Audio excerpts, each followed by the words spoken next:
down, except the bad ones." Critter swept up the bundle of papers containing his talk and stepped back from the lectern. "Thank you, very much," he growled, nodding at the Dean of Humanities, Louise Tate, who had introduced him. "Very much." He retreated toward the exit behind the podium as the woman called after him, "You stole all of my good ideas and polluted them with your bad ideas." A college maintenance man, gray-haired but fit, who had been helping with the conference, lingered near the door. Critter paused for a moment before pushing the door open. The maintenance man nodded, fished a pack of cigarettes from his pocket, and extended it toward the professor. As the door closed behind him, Dean Tate closed her eyes and let her shoulders sag. She was a petite blonde woman with a pixie-cut hairstyle. "Oh, my goodness," she sighed as Pamela approached. She looked up and smiled weakly, as if sensing that Pamela's intent was to commiserate. "I knew the split wasn't amicable," she moaned, "but I thought Yvonne would just be happy to go her own way with him out of her life. I guess you know her." Pamela pulled up the chair on which Critter had perched while Dean Tate detailed his many accomplishments for the audience that had assembled to hear him. Dean Tate nodded.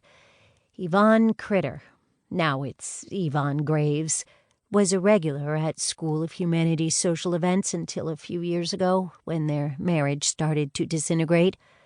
Well, at least she waited until his talk was over," Pamela said, "so the conference-goers didn't miss out. I'm sure a lot of them came to the conference because they had read Spinning Civilization and were eager to see and hear R.G.G. Critter in person." "You're so kind." Dean Tate reached for Pamela's hand. "I do sometimes need a reminder to look on the bright side." She shook her head. "But honestly, sometimes I feel that I'm the principal of a middle school and not a dean at all. The childish intrigues, the gossip, the feuds. You'd think professors' minds would be on higher things." She leaned forward confidingly. "You're lucky you work at home." Pamela did feel lucky. As associate editor of Fibercraft magazine, she spent most workdays at the computer in her pleasant home office, where she evaluated articles submitted to the magazine and copy-edited ones that had been selected for publication.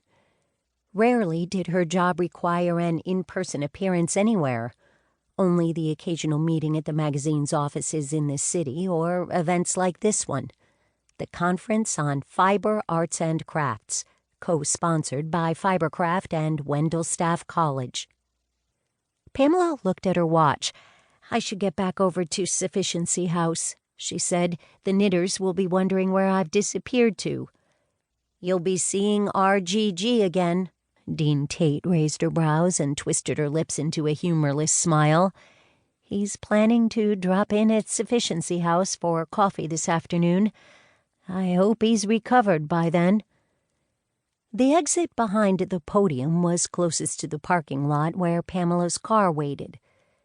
As she walked past the attractive cluster of tall shrubs that softened the utilitarian lines of the dining hall, she heard a familiar male voice. The voice was as assertive as it had been when explaining to a rapt audience how important spun fiber had been to the advance of civilization.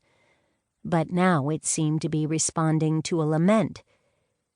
"You jumped right into it," the male voice said. "Nobody forced you, but you acted like you cared for me," a woman whimpered. "And I trusted you. And now I feel so let down, like I was a fool." "We're both grown-ups." Pamela halted. How could anyone be so cruel in the face of such misery, even someone who just endured public criticism of his new book? "I admired you," the woman went on. "You're brilliant. And when you kissed me and the rest, and it seemed that we were going to be a couple, I was so amazed I had to pinch myself." If the conversation